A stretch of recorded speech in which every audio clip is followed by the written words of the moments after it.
man. 55. Woo! Sound like I'm a senior citizen, man. That's the senior citizen age, man. 55 plus community. I like it, man. What are you talking about? You not only do you feel like you're a senior citizen when you see that, bro. That's how fast you be driving. I done convoyed with you. I see you be 55. Yeah, usually in a 40, I'm doing 55. That might be true. Something tells me you all the way in the left lane doing 55 too. You in the way? Hey, I spent too much time in Germany, man. You got to move over. You got to move it over. Yo, Big Red, tell us a little something about that, dog, because a lot of our listeners would never have never been. Is there anything better than a trip getting ready? Nope. For a long journey where our podcast released a new app and searching for a fade fiend, new fixation. Giving this a subscribe is the same sensation. Started with the day ones, they gave us fuel to support the season. Could have been anywhere in the world, but you're here for a reason. Notification bells, text some friends, all to let you know. Check your Bluetooth, connect, talk your wisdom out. Welcome in, everyone, listeners. Thanks for tuning in. This is episode 55. It's titled Sporting a Big Red Suspension.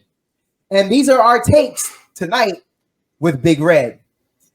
Big Red, how you feeling, baby? Good, man. 55. Woo! Sound like I'm a senior citizen, man. That's the senior citizen age, man. 55 plus community. I like it, man. What are you talking about? You not only do you feel like you're a senior citizen when you see that, bro, that's how fast you be driving. I done convoyed with you. I see you be 55. Yeah, usually in a 40, I'm doing 55. That might be true. Something tells me you all the way in the left lane doing 55 too. You in the way? Hey, I spent too much time in Germany, man. You got to move over. You got to move it over. Yo, Big Red, tell us a little something about that, dog, because a lot of our listeners would never have never been on the Autobahn. Is it true that you could drive as fast as you want on the Autobahn over in Germany? Yeah. So before I get into that, right? Thanks for having me. Yeah. Donato, I appreciate it, man. I definitely listen to all your podcasts, man. I appreciate you giving me the opportunity to be on here.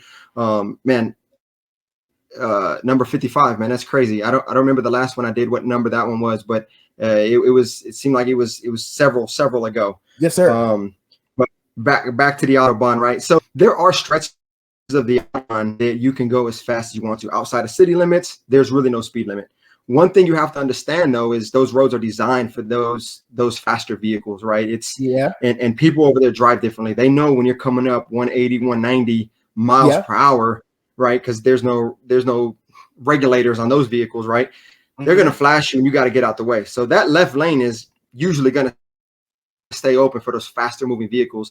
But yeah, there are areas in the Autobahn that you can open it up and go as fast as you want to. I actually had I had a street bike over there. I had a GSXR. It was just a 600, right? Yeah. But I had my Gixxer over there, man, and I opened that bad boy up on Autobahn. I'm gonna tell you that was scary, but knowing that those roads are designed to go that fast, yes, sir, man, it was fun, man. It was fun. Yo, Red, I heard that y'all have like clean roads, man. Like there ain't no debris, there ain't no like what do we call them? Retread tires on the road because there's people like you on Gixxers going all out. Those $200,000 Benzos and Beamers. Is that true? Is that correct? Absolutely, man. Those roads are made for it. The tires are made for it. There's that 100% correct. They don't allow certain types of wheels or different types of vehicles. There's different standards over there when it comes to that, because of the safety is such high importance, and because of the speed is something that's kind of in their DNA, right? The Germans. So you're moving as fast. You're moving as fast as you want it without having to worry about debris and all that stuff in the road. 100% accurate. Yo, that's crazy. Hey, I looked it up when we first started there. Sorry for breaking that eye contact, but it was episode 20. That was the last one you were on. 20. Yes, sir. Yeah. Yes, sir. All right. Yeah, it's been a while, man. It hasn't been a while. It's been a lot of episodes. Yeah. Right. We're going to get right to it, man, because I got so much that I want to get in, and I want to be respectful of your time. And I appreciate what you said, but I want to show my appreciation before we get started. Thanks for coming on, brother, because my pleasure. As a follower of the podcast, you know where you stand, and I don't want to say anything that's going to get me in trouble with other guests, But let's just say we got to have the Big Red on the pod. I'm just saying. There it is. I'm just saying. For sports, you are the first repeat co-host, and Okay. I mean there's a lady that has come on for the talk show portion, but for sports, you are our guy. We gonna call you the Big Red correspondent. Man, that's a lot of pressure, man. I don't want to come up short, man. That's a lot of pressure you putting on. Oh, me we there, ain't man. worried about it. You always deliver, baby. You always deliver. I want to get into something. Let me tell you something, and then we're gonna get into the conversation. So 2 games ago, while jogging onto the field, Zach Wilson could be seen turning around to face the sideline. He was looking back at everybody before tripping over his own feet and falling backwards to the ground. The CBS broadcast highlighted the awkward moment, and things worsened still for New York when Wilson threw an interception a couple of plays later. Now, that moment in itself, we're going to talk a little bit more about him, but that moment in itself, we know you played football, and we also know that you played over in Europe. Sir, if that ever happened to you on the field, are you taking off the pads and taking it to the house, or you could play it off? What say you if that happened? So I think it's a different scenario, right? Obviously, when we played over there in Germany and played some European GFL, and we played some football over there, semi-pro, we don't have all the cameras and broadcasters and all that stuff on us, right? I mean, think about the NFL, right? There's zip lines, there's drones, there's camera crews, there's dude. Let's not talk about the stadium and all the fans, right? So we played in Germany, right? It's American football, right? It's not the football that everybody is glamorous about over there. So we might have had maybe 1,000 people in our stands, maybe field 2,000, depending on if we went to the playoffs and stuff like that. But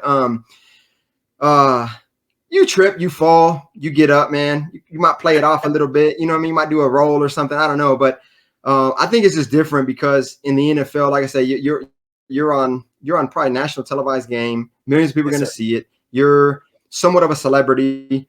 So I think the punch is a little bit harder when you're in the NFL and you're a quarterback for the New York Jets, right? On top of that. So yeah, I don't know, putting myself in his situation, I don't know what I would have done, honestly. Me playing European football, I turned, tripped, rolled out, whatever. I made a bad play a couple plays later.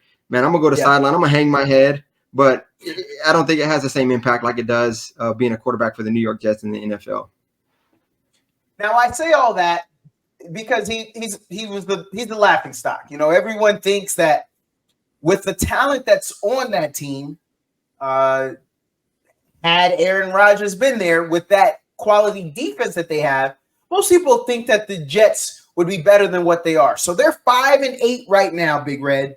And in their division, they're 2-3. Sorry, they're 2-3 away from home in away games. So I'm just kind of curious. Last week they beat the Miami Dolphins. They beat them handily. When you get to, let me back up. Not last week. I'm getting ahead of myself. They beat the Texans. Sorry, they beat the Texans. They're playing the Dolphins this week. They beat them 30-6. Now, when I tell you that Zach Wilson threw for 301 yards, 2 touchdowns, does this change it in any way to make you feel a little better because he's been the laughing stock all year?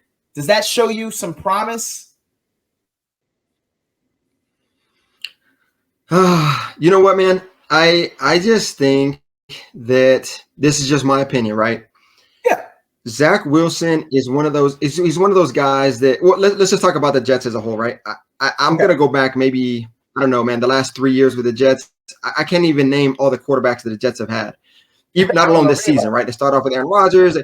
So what I like to think about it, and I always look at when I look at quarterback play is I look at those defensive coordinators preparing for that quarterback, who they're going to face, who they're not going to face. And I just, to be honest with you, I think a lot of defensive coordinators write him off. I don't think he's as good as his numbers show his last game. I don't think he's a good quarterback. I think he's a decent quarterback. I think there's potential there. He did have a good game, but I would go back to how well that defense, and this is kind of a hit on Houston Texans, right? How well they prepared for him, because he's not that good of a quarterback. I think the numbers are a little bit factuated and a little bit inflated. With this last game, I wouldn't go off of this last game and say he's turned a new corner. He's their new starting quarterback. If Aaron Rodgers comes back, he's gonna outperform him by any means, by any stretch. I'm not saying that at all. I wouldn't to me, he's not a good quarterback. I think he had a good game, and I think the defense didn't prepare for him. And D'Amico Ryans, man, he's an old 49er. He's a defensive mind. So that kind of caught me off guard. I thought the Texans were going to handle that. He had a good game, but I think it's more of preparation for Zach Wilson. And he came out throwing, and I didn't think they expected that. That's my humble opinion. That's what I think. I think they thought they were just going to smash this team, and I'm in agreement. I like your take there, sir, because that's what I think. But for the record, he went 27 of 36, the 301 yards, as I mentioned, no interceptions. He took 4 sacks, so that D'Amico Ryans' defense did okay. Sure. But I also want to just tell one, because we don't put people to sleep if we talking about the Jets. But you kind of got to talk Zach Wilson because he's been the laughing stock. For the record, they went into halftime 0-0. Both teams 0-0, and it was in that third quarter that the Jets put on 14 points, and then they finished that fourth quarter by putting on 16. So that's what got it to 30-6. But so it was a second half. I don't know what Robert Saleh said in the locker room to get Zach going, but that second half they got Zach going. You know what's funny too is interesting is both those guys are ex-49er coaches, right? Both of them are defensive coordinators, so that's kind of funny. I can imagine how that chess match kind of went back and forth, and you know what I mean. I bet that was a little bit fun. Yeah. Okay. I want to go back to you as a football player. I'm going to tell you something, and I want to know your reaction. Alabama's backup quarterback, his name is Ty Simpson. He dropped the ball before crossing into the end zone. Big Red. How do you drop the ball before you get into the end zone? And I think he was really excited and couldn't wait to do his end zone dance, his celebration.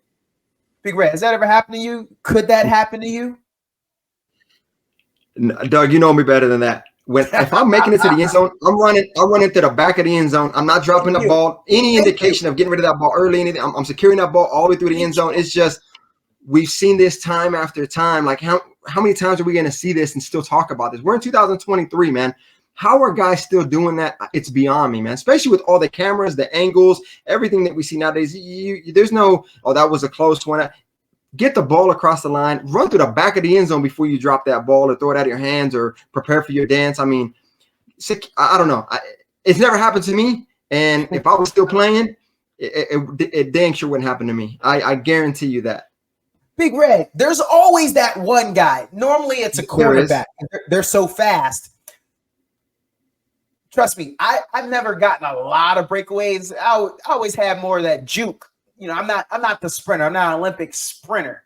But the few times that, I had a little free space in front of me, there's always that cornerback, which is normally the fastest defender on the field. Sure. They run in with all that they have to get you. So for any reason, you got to act like you've been there. This guy, Ty Simpson, he's playing at the highest level. How does he not know that there are really fast dudes that are trying to get you, hopefully right before you get to the end zone? That's not when you let up. No, hey, guys, I know you've seen it before, right? We're talking about European football, NFL. You go to NFL Stadium, you got the big monitor up there. You see guys that are running, and they're looking at the monitor to see if anybody's behind them, right? Yes, they are. Look, man, yes, they are. These guys know they got to be situational aware of who and what's around you. Somebody sprinting down. Hey, that cornerback wanted more than him. He wanted, you know what I mean? Like it's embarrassing. Yes. It's definitely uncalled for, and I think it's just an idiot play, man. It's just. I mean, I don't know how that happens, man. Like I said, we're in 2023. We've seen this time and time again at different stages, different levels of the game of football, and we still have guys doing the play, jog it into the end zone, throwing the ball before they get into the end zone, dropping it short of the line, stepping out. I don't get it, man. I don't get it. I don't think I'll ever get it. Yeah. Hey, but I'm that guy. I'm not as fast as those corners, but I'm that guy that's running that guy down. Yes. On a pick 6, 99 yards down, I'm running that guy down. You know what I mean? And I don't care how much breakaway speed he has. He gets there. I'm waiting for him to do some dumb stuff. Slow down, high step it, hold that ball like we used to call it, like a loaf of bread. You know, I'm waiting for that, man. I'm waiting for my opportunity, man. So, Big Red, I never gave up on a play because I feel like I'm Superman. And I could be that one that could chase him down.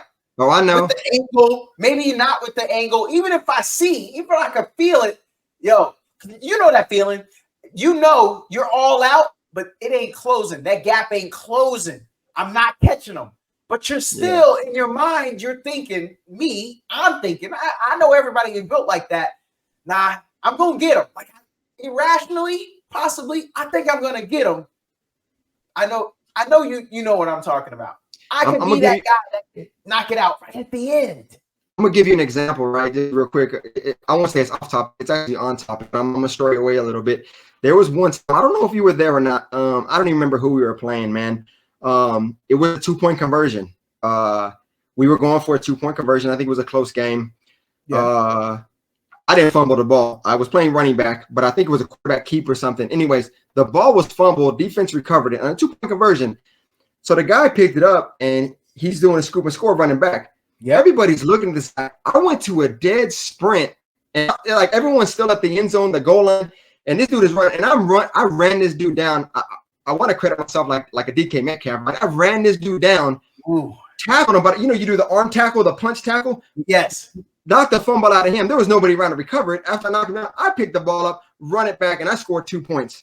No. My coach gave me the game ball. I was like the topic of discussion in the locker room for probably like 2 or 3 weeks, man, of just the effort, the no quit attitude. I mean, it just, and we're playing German, so they're saying it in German, and it probably had a little bit more impact than what I'm saying. But man, that coach, the coach was highly,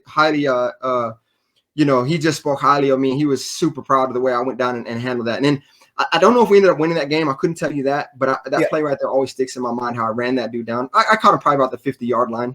Yeah.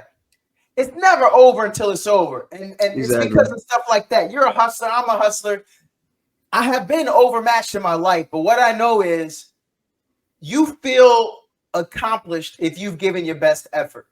I'm not saying I've won everything, but I know that if someone bested me, I at least made them earn it. And I'm all right with that. I'm all right with the turnout. And we've played, whether it's basketball, whether it's football, like I think we have that saying. I can definitely relate to what you're saying. And I've witnessed it firsthand, right? Donato, I've seen you. We've been on the field. We've been in the court together. So I think me and you are alike in many ways like that. Like, I think one time we were playing basketball, we kept running it back. We're like, we ain't going to lose to these guys. We're going to lose these guys. And then at the end, we were ready. And they're like, oh, we got to go. Like, come on, man. Let us run it one more back. Come on. Which in itself is a win. Absolutely. Absolutely. All right. I want to get to another one. This is a shock. We're gonna go to NBA for a quick second. I don't think anybody thought that the Oklahoma City Thunder were gonna be in the 3rd place in the West. They are currently. So the only 2 teams ahead of them, Red, is the Denver Nuggets, who just won the championship, and the Minnesota Timberwolves. Does that shock you? I don't think you would have had them. You wouldn't have had them over the Lakers, the Kings, the Mavericks. Not in that division, no. They're a good team, but throughout that division to have them I wouldn't have expected it. That's a tough division. So no, I didn't expect them. Remind me real quick. Was this last time we talked on an episode 20? We had talked about I forgot who it was. Was it Terry? Somebody had mentioned like they had 3 first-round picks or something, some European guys playing. Was that OKC that we were talking about? No, they were talking about the Orlando Magic. Magic, that's right. All right, yeah. all right. Yeah, that's another one that's actually doing better than expected. But that brings me to what I was going to say. So you're still at the same point. So they have Shai Gilgeous-Alexander. He's a point guard. He's 25 years old. He's a 6'6" guard. He played at Kentucky. He makes $33 million a year. You know, that's big dog money. So they're paying him like the big dog. He's the highest paid guy on that team. Sure. And he's representing. He's doing his thing. Then they also have a few other players to round out their schedule. There's actually a negative thing on that team I want to talk about, but we'll probably come back to that later. I would not like to do that right now on this podcast. But they have this guy. He's a power forward. He's 7'1". He came out of a Gonzaga over there in Washington State. He's making $10 million a year because he's on that rookie. He's a rookie. He says that he's going to be a 50, 40, 90 guy in his rookie year this year. And most people thought he was crazy. He's currently shooting 56, 46, 91. So 56% from the field, 46% from 3, and 91% from the free throw line.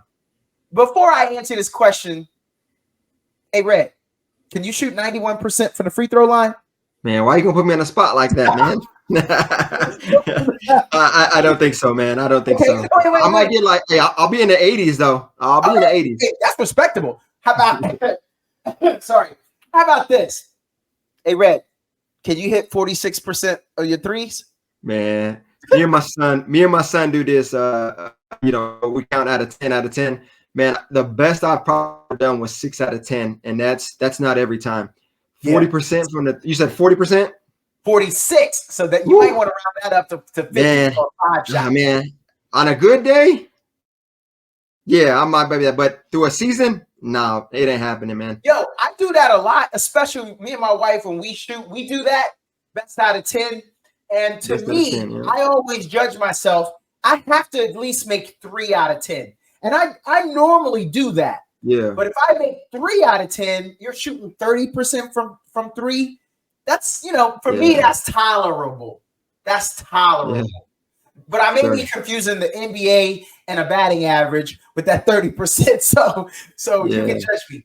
So and just to be fair, when I'm in the gym shooting, I'm not NBA 3. I'm top of the key, whatever they have on the court right there. NBA 3. So I'm pretty, that's yes, sir. I'm not launching when I do launch those deep ones, which ain't often.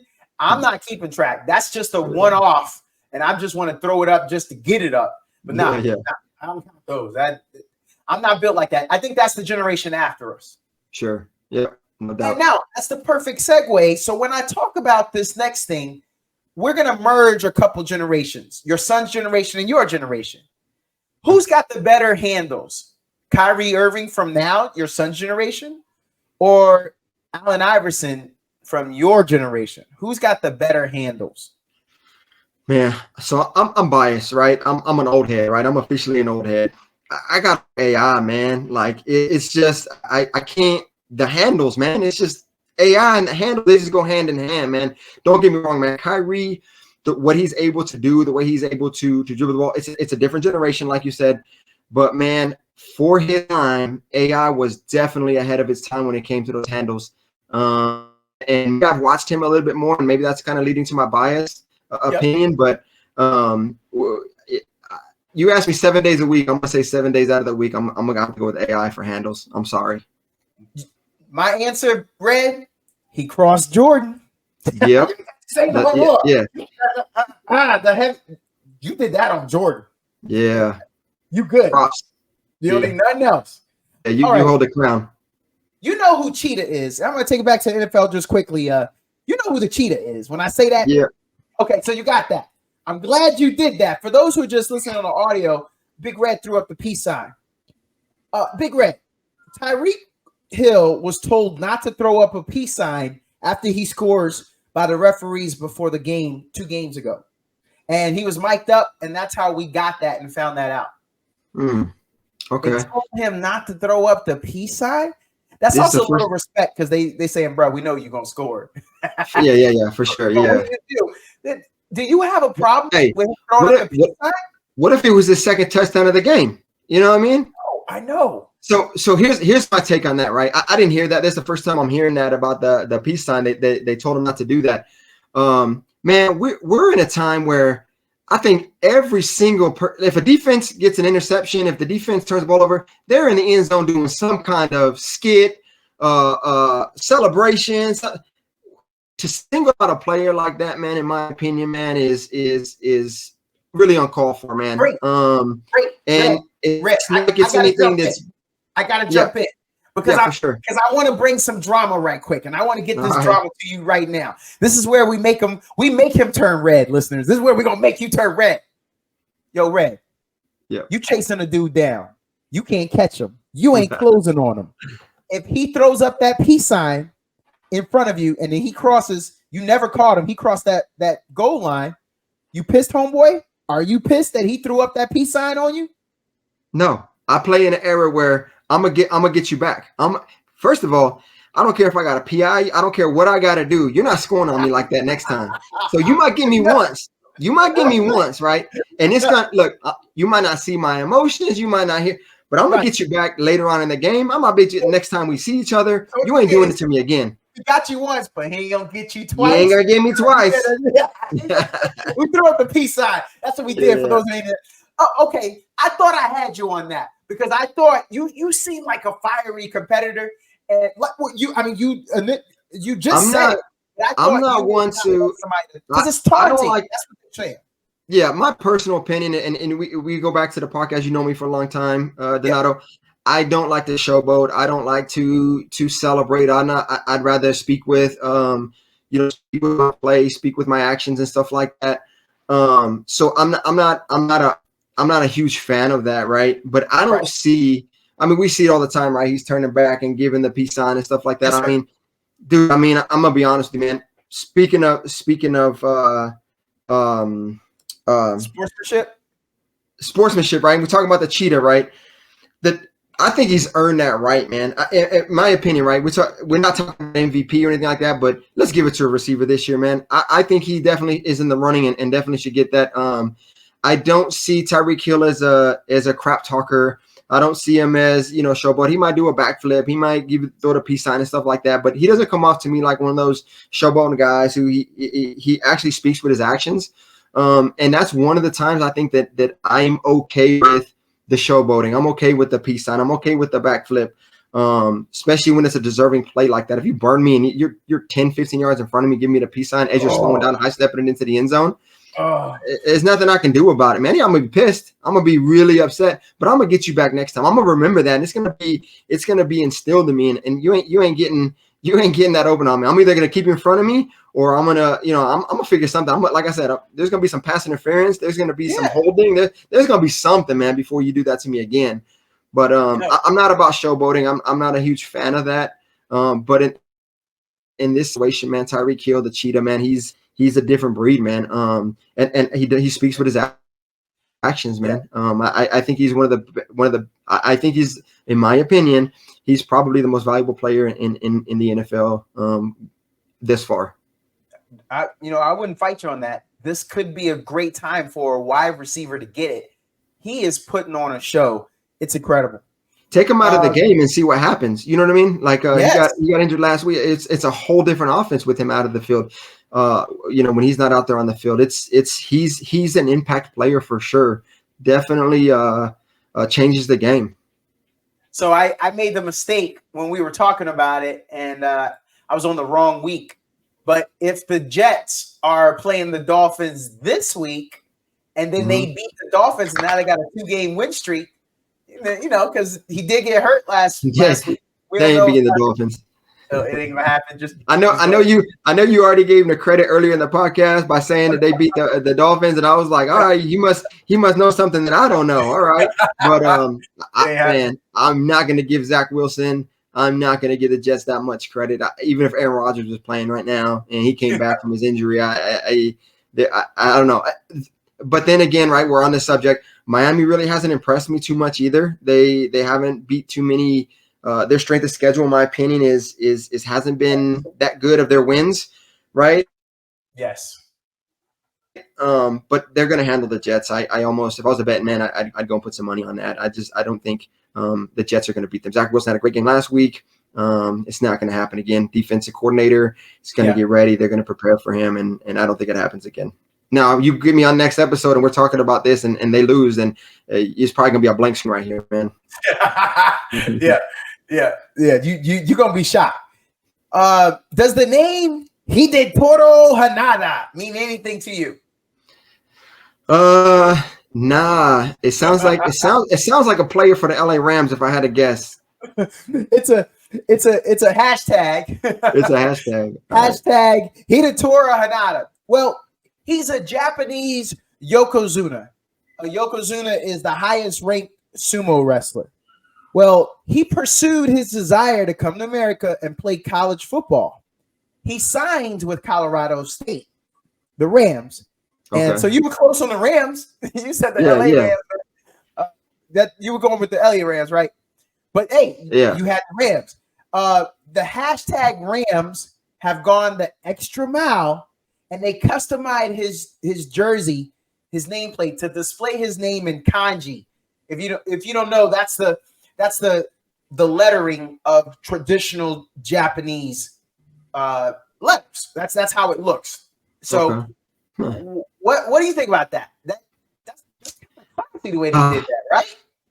So I just feel right. My opinion is when you cater to one player.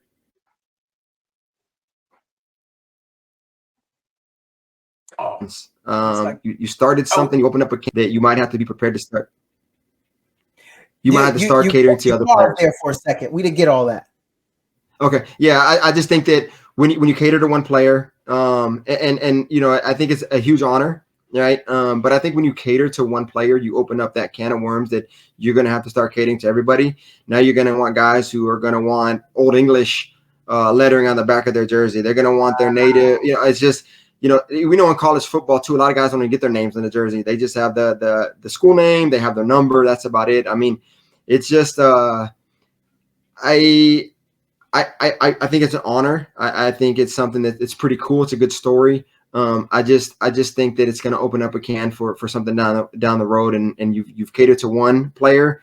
Be prepared that you're going to have to cater to the other guys on that team, or maybe even throughout the college football league or something like that. But I think it's pretty cool. I think it's a cool story. I'm not a fan of it, just for the simple fact. And you know, this whole thing with the with not, I won't even say the NFL, right? Well, I'll say the NFL trying to rebrand themselves and trying to reach out to you know, the rest of the world. Let's say, right? We got these European games going. We got mandatory games overseas, things like that. I understand what the big picture for college football for the NFL is.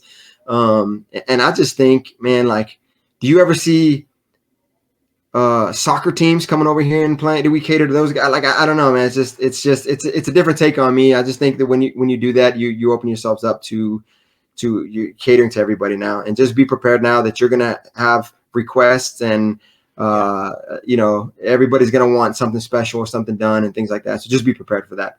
Yeah, no, I get that. We're going to stay in college football. Colorado State ain't going to be playing in that next year. I put money on that. But on January 1st, we're going to have the college football playoff. And, you know, this is the last year before they expand themselves out to 12, which would have been a very necessary thing to do this year. Absolutely. But let's talk about. I want to talk about the games that we do have, and then we're going to talk about the games we don't have. So what we do have, we have the first game that's going to come on earlier in the day. Number 4 Alabama versus number 1 Michigan, and that's in California at the Rose Bowl in Pasadena.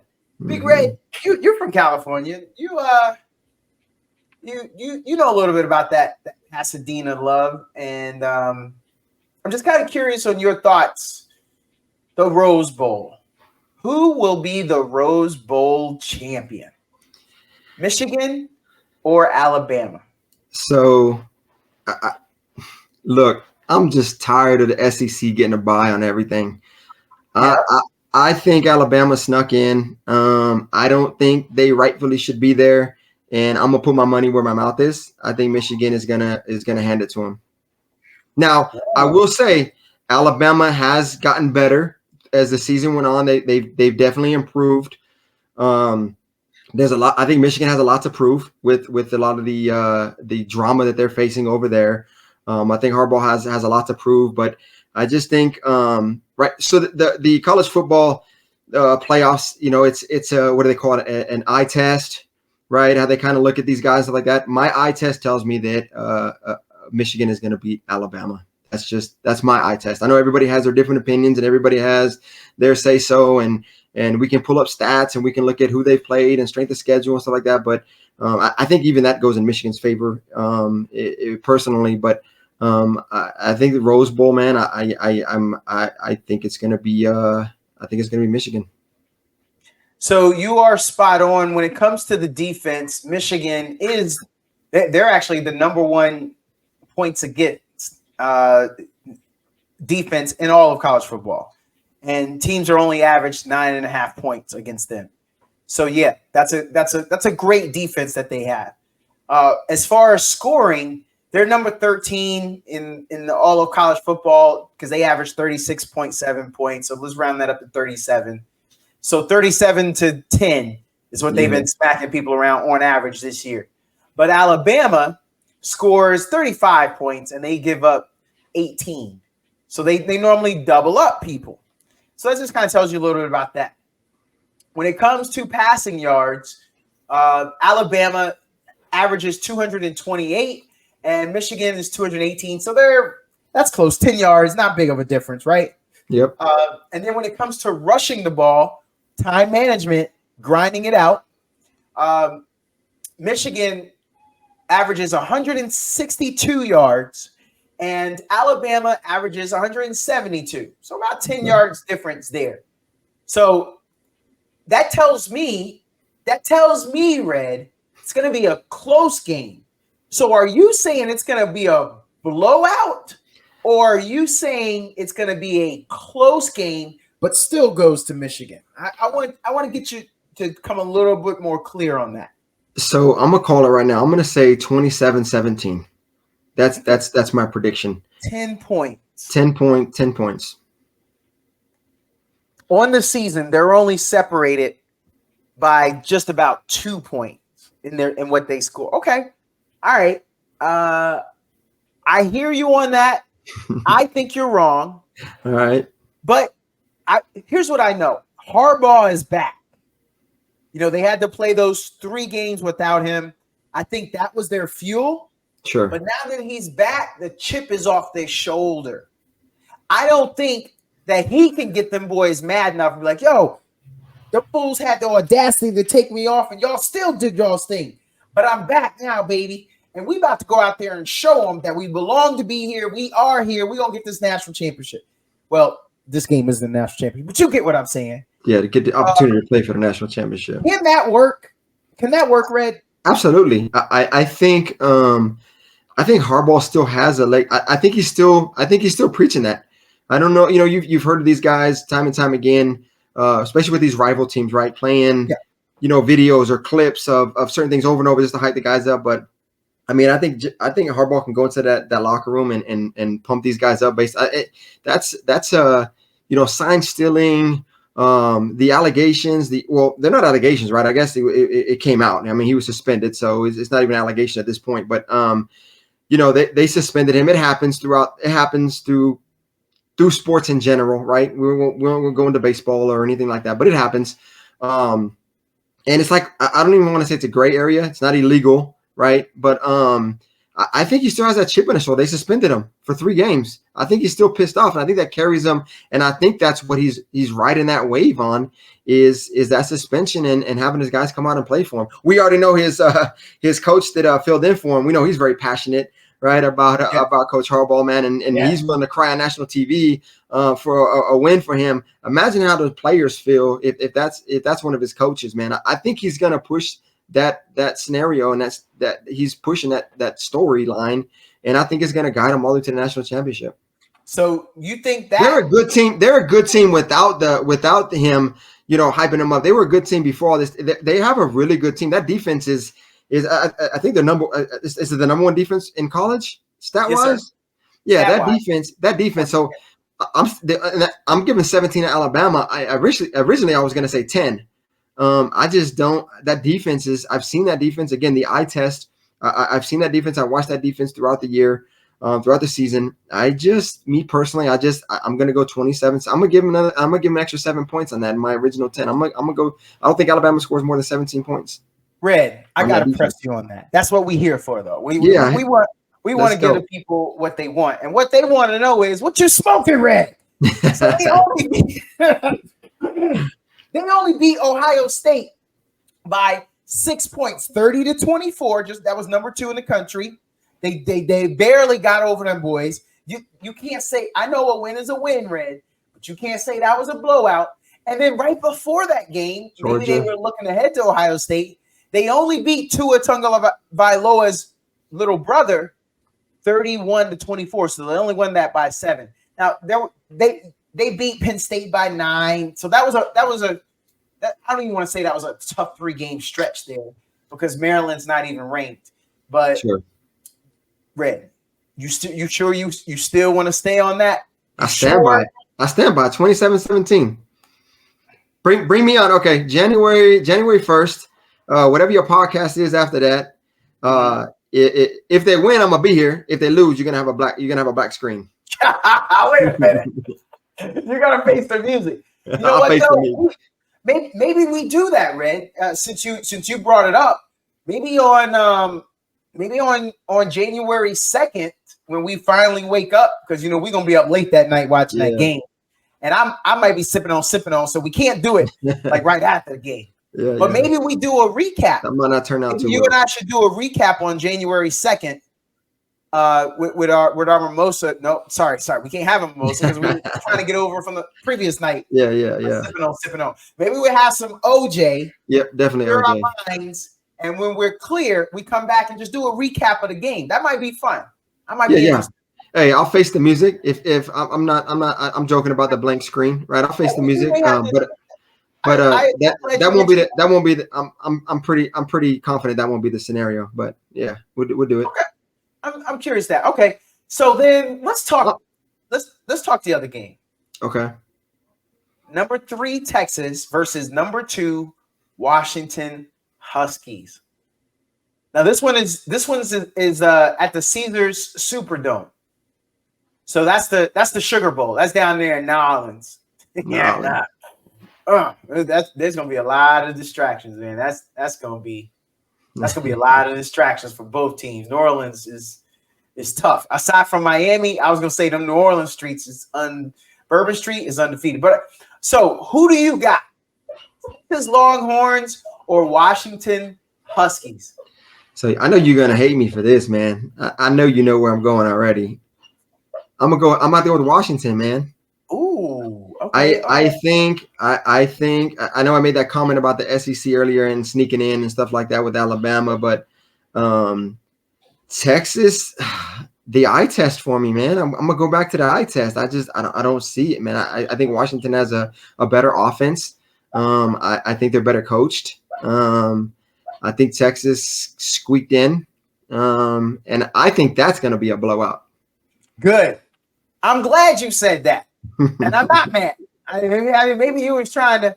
For those listeners who don't know, I'm based out of Austin, Texas, but I pledge no allegiance. I be where I be, and I'm at where I'm at. But that ain't my college team. I don't reveal that. I don't say that into the airwaves because I'm a fan of the game, and I want my listeners. I want to give takes as a fan of the game. So I will never, on this airways, say what my favorite team is. But Big Red, you done messed up, right? You done messed up. This is where I hit you with a stat. All right, let's go. I brought you on for your opinion. You're doing a great job, by the way, sir. We appreciate you. We love having you on. But, bruh, Washington defense, they give up 24 points a game. They are 50th in the nation, and they score 38 points a game. So they win games 38-24. They normally get 2 touchdown wins over everybody. Hey, is that your final answer? You What's you want to? Since you got them stats right there, what's Texas giving up? Can you hear me? Yep. Okay, sorry, my screen went blank there. Okay, so 30. Texas is well. Okay, all right. That's gonna be good here. So Texas is 36 points a game that they score. Okay. And 18 points that they give up. So they double up everybody. But 18 of a difference and 14 of a difference from the other, that ain't a lot. That ain't a lot. But what I can tell you, Red, there's a big difference, though. Giving up 18 points a game puts you in the top 15 in the nation. Giving up 24 points a game, that puts you at number 50 in the nation. Sounds about right. So that's a big difference when in the totality of all the games and all the points have been scored. Now, when it comes to running the ball, Washington is 100th. Bruh, they're not even top 100. They only average 125 rushing yard. Red, the way you run, something tells me that's what you average by yourself. And then now we do know Michael Penix. That dude he be tossing that pill around. He averages 343 yards a game. That's a lot. That's number one in the nation. That's a lot. Number one in the nation. But I think you knew that. So I gotta come on the other side. Texas, ball control, time clock management, because Washington's gonna need that rock to score. Sure. Texas runs the ball. And they average 190 yards a game, Red. That's a lot of clock management. So I think that's where the offset is going to come, right? Running the ball, managing the clock, throwing the ball, running the clock. And I think it's going to be a high-scoring game. Let's not forget, though, man, Texas, we're going to New Orleans. They're too many distractions over there, man. Texas ain't going to know how to act over there, man. Well, wait, hold on. What makes you think them Huskies gonna know how to act? They live in Washington State. Don't nobody go to Washington State to party. Shout out to my listeners in Seattle. I got some people there, but y'all know it. Ain't nobody coming to Seattle. When's the last time I've been to Seattle to visit y'all? Exactly. Red. Who going up to Seattle to party? Yeah, that's a good point, man. That's a good point. They're gonna be distracted. Red, have you ever been to Seattle? I have actually, yeah. You did you like it? I call Seattle. Please, I hope nobody's offended, but I call Seattle the Walking Dead. It's just it's like zombies over there, man. I don't know, man. It's something different. I did not know we was gonna go this hard on Washington State. Sorry, man. I'm sorry for any of the listeners out there. I apologize, man. Again, you asked for my opinion, and I'm gonna give you my opinion. I'm not gonna sugarcoat it, man. I call it the Walking Dead. I've been to Seattle twice, and yeah, it's like a zombie apocalypse out there every time I go there, man. It's just. Yeah, I see what you're getting. Either they're partying really hard over there, or they ain't got nothing going on. So I see where you're going with that. But I just think I just think the eye test for me is Washington and that high powered offense, especially with slinging that ball, man. I just think that they're gonna put up a lot of points, man, and they're gonna do it quick. Okay. So you mentioned it when we started, so I got to come back and let me just give you something. College football playoff executive director, his name is Bill Hancock. He responded to U.S. Senator Rick Scott and several other Florida congressmen over their demands for full transparency. Let me knife hand you so you know how serious this is. Red, we want full transparency. From the selection committee about why undefeated Florida State was left out of the playoff. Bruh, we got senators involved in football? Yeah, man. Hey, if this was the military, that would be like a congressional or something. I don't know, man.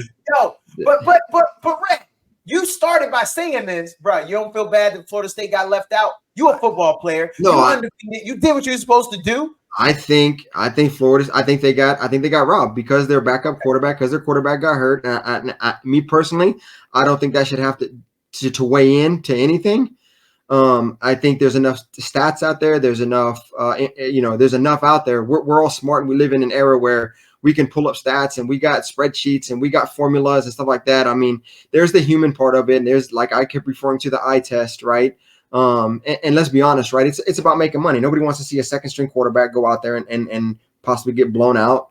And maybe not. Maybe it's that guy's time to shine, right? But I think they got the raw end of the stick on this, and I think Florida State should have been in the. They should have had a chance to go and play for the title. They should be one of those top 4. I want to say a name to you, and I want to get your reaction. I want to know if you know it. Cardale Jones. Do you know that name? Cardale Jones. Cardale Jones. Sounds familiar. I'm trying to associate the name with the position, not the position. I guess the position. Go ahead and enlighten me. I'm not gonna lie, bro. I thought his name was Lindale. I thought his name was Rob Dale. I thought his name was something else. So I had to look it up when this all popped into my head. Cardale Jones was the quarterback who played college football at Ohio State. He started for the Buckeyes during the inaugural college football playoff national championship. He led Ohio State to the title. Cardale Jones, if you remember, he was the 3rd string guy that year when they went to the playoff. Okay. This is kind of the same thing of what I'm saying. What year was that? 2014. 14, okay. So here's what I got to tell you. They beat number 11 ranked Wisconsin. They beat them 59-0. That was his first game taking the place of JT Barrett, if you remember that dude's name. Yep. And then that was on the eve of the NCAA football committee's. That was the first ever playoff selection. Okay. And he was named MVP. Then he got his second start of his career when they played Alabama in the Sugar Bowl, and they won that 42-35. Yeah. So there's some symmetry there. Absolutely. And then that's when they made it to the national championship against the Oregon Ducks. And again, they beat the Oregon Ducks. Well, you already know because you know they ain't got no national championship. 42-20. Yep. Now, I say that to say this. When that starter went down, them boys was undefeated. I think they were 11-0 at that time. They were undefeated. Mm-hmm. And then they went to the backup, sort of like Florida State. But they won the game. Now, they blew them out 59-0. Florida State struggled against Louisville. I think it was 3-0 going into the 3rd quarter. And everyone was like, y'all can't even score on Louisville? Yeah. So all I want to say to you, Red, is they did what they were supposed to do. Even with the backup quarterback, it wasn't pretty. No. And I think, Red, here's where I input my conspiracy theory. I think it was about money. Absolutely. I think they said we don't want another blowout. We don't want them to get blown out. Yeah. Because that ain't gonna be good. People ain't gonna watch. And then that's why they made the move. That's what I think. I think it was about money. That's no.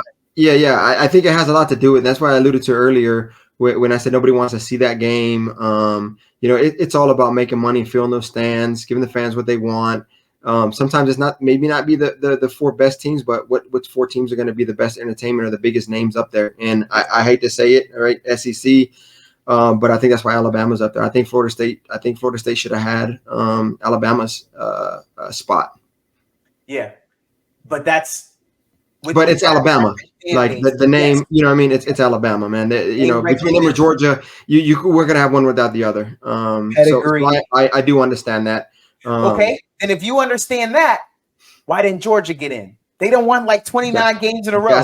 They lost 1 game. Yes, that's to Alabama by a slim margin, and so the legacy's dead.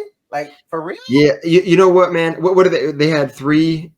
They made 3 appearances in the last. They made 3 appearances in the last 3 years. If I'm not mistaken, Georgia, they should have like an open invite. You know what I mean? They should have had. They should have secured. They should have had like their name on that, etched in that, and it should have gotten into by default. You know, but especially how they lost 27-24 against Alabama. It's not like they rolled over. Yeah, exactly. That was a great game. It was a good game. And yeah, So because But the other thing is Georgia knew they had to win that to go to be one of those top 4, and they didn't pull it off. That was at stake for them. Good teams win when they need to when they need to win. And for me, it's almost like a 4th and 1, right? If you can't get 1 yard on one play, whether you have all these plays, you have all these guys out there, then man, I know it's tough. It's 1 yard is a lot to do, but when you need that 1 yard, you're gonna find a way to get that 1 yard. You got to find a way to win when you need it. It was either win and get in for them, and they could have beat them by 1 point, meaning Georgia beating Alabama at 1 point, but that win would have held up, and they didn't pull it off. Red, Alabama's got momentum. Alabama, they started off slow, and they built momentum, and they developed. I mean, it's a good team. Don't get me wrong. Alabama is a good team. I'm not going to say that they shouldn't have been in, but I just think that name holds a lot of weight. And I feel really bad for Florida State and the players of Florida State, for that organization, those players, because they did everything they were supposed to do. And due to something being out of their control, they are not going to be playing for a national championship. And we're expanding the playoff next year anyway, dog. We're going to 12. This is what you should have done. You should have expanded it this year. Make it 6 teams. Go ahead and put the Florida State in. That's it happened. That's kind of what I thought. Like there was some. I don't know if it was the rumor mill or what, but I had heard something about the committee meeting and maybe doing something crazy just because that let's look at the whole year with COVID, right? That kind of messed everything up. There was a lot of teams who didn't want to expand, and I think Texas was one of them. Going to the 12-team playoff, things like that. But I was really hoping, man, that they were going to come back and maybe open up 6 slots, just do something out of the ordinary. So last year, what does it matter? Bring two in. Georgia and Florida State would have came in. You would have had everybody happy. It would have done. I mean, money wise, that would have been something that would have been good for college football. Would you have complained about that? Would you have complained if they would have done that? Probably not, because that's more football, man. Yeah, as a fan, I would not have complained at all. I think they should have went to the 12-game playoff years ago. Because at the end of the day, you could say we did it for fairness. Yeah, because I believe and as a fan, I would say you did this for the fans. You know what I mean? You did this for the fans. You did that for those guys who, like I talked about the Florida State guys, those guys who did everything right. You're doing it for those guys who don't have a voice in this matter. It would have been something that came out anyway, Red. Exactly. That's why it's still happening, because guess who Georgia is playing in their bowl game, the Capital One Orange Bowl down in Miami. They're playing Florida State. Yeah. So they're gonna play each other anyway. Yeah, it's just it doesn't have the same impact. Bowl. Yeah.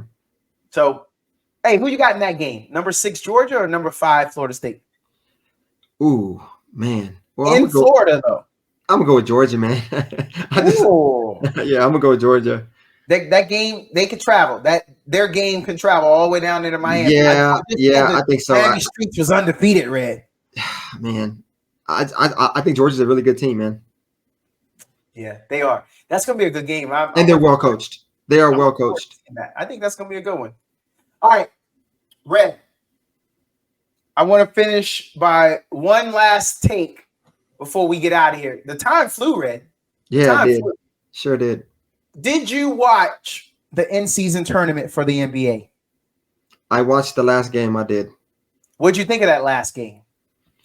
Man, you already know I'm a Lakers fan, so it's first of all, I don't know what they're doing with those courts, right? It was so hard to watch the game with them, right? Like I thought I was playing a video game or something. It was really hard to watch those games. But no, I mean, you really seen guys putting it all out there on the court. I want to say, from a fan of the game, I kind of, when I first heard about the in-season tournament, I thought it was kind of going to just be, the guys are going to get out there. They're going to, go to, time management. They're going to, rest their guys, and nobody's really going to care. But these guys gave it all, dude. It was a well-fought game. These guys were going all out, man. Like I seen LeBron, man. God dang, man, LeBron. That dude is just getting younger and younger, man. Oh. That in game, that last game, watching LeBron, and then I think Anthony Davis had a really good game too. Like those two together, man, it's like it's like the fountain of youth, man, with LeBron James. I can't get over just watching that guy. The way he plays, the way he makes everybody else better. I don't know, man. It was fun to watch it. It hurt the eyes because of the weird colors on the court and everything. But ultimately, man, these guys gave it all they had, and they had a point to prove, and they laid it all out there. And I really appreciate that as a fan. I think it was really hard fought game. The in-season tournament was a success. It made a lot of revenue. The viewership was up. Guys really played some serious ball. I wanted to finish by telling you this one stat. The bench, the Pacers have 10 players on the books who make less than $3 million in salary this season. Good for them. Three of those guys were on two-way contracts. So the $500,000 per player to the winner of the tournament would have been a lot of money for them. Sure. The loser got $200,000. Yeah, $200K. Still is good money for these guys that I'm referring to. That they would have been playing through the season anyways, you know. So I respect that. But what that tells you is the talent gap in the NBA is not, it may not be what we think it is. No, it's not. You're right. You're absolutely right. A team like that, and they can make it to the championship game, and they put up even though you're a Laker fan, you got to know the boys didn't go away. No, I mean, I was watching that game. I think at the third quarter they had got into within 6, and then I think they started the fourth quarter, and then they kind of took off and ran with it. But that was just the brute effort, and just LeBron James and Anthony Davis. Just AD was balling out. I mean, he was unstoppable. But yeah, there was a couple of times cutting close into that. I was like, hey, they're about to make a run. They're about to make a run, and you know they kind of fought them off. I think they got in within 6 or 8. And they kind of stayed there back and forth for a while. I think they hit a couple of threes. Guys that showed up, I was like, man, Indiana's about to. They're good. They might even got closer than that, if I'm not mistaken. They might have gotten within 4 or 6 in that third quarter, but yeah, they kind of took off in that fourth quarter. They ended the fourth quarter and just kind of ran away with it. I think I stopped watching after probably like there was like 2 or 3 minutes left. Yeah, I watched it all the way to the end. I liked it. I thought it was some good ball. I liked the in-season tournament, and I think the NBA did a great job there. Red, I gotta tell you something though. The colored courts aren't going away, dog.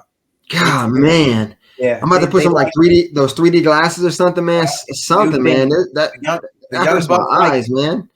You remember when, like, who was it, like Boise State used to play with that blue field? Was it Boise State? Yeah.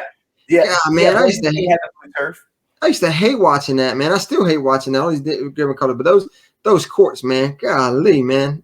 Those colors are just. It ain't going nowhere. It ain't going nowhere. Red, we appreciate you coming on. Thank you, everyone, for listening. Make sure you like, share, subscribe, come back. We're going to do it again. Big Red, we couldn't have done this without you, brother man, and we appreciate you. I'm going to leave you with this. Hey, thanks for having me. Y'all have a good one.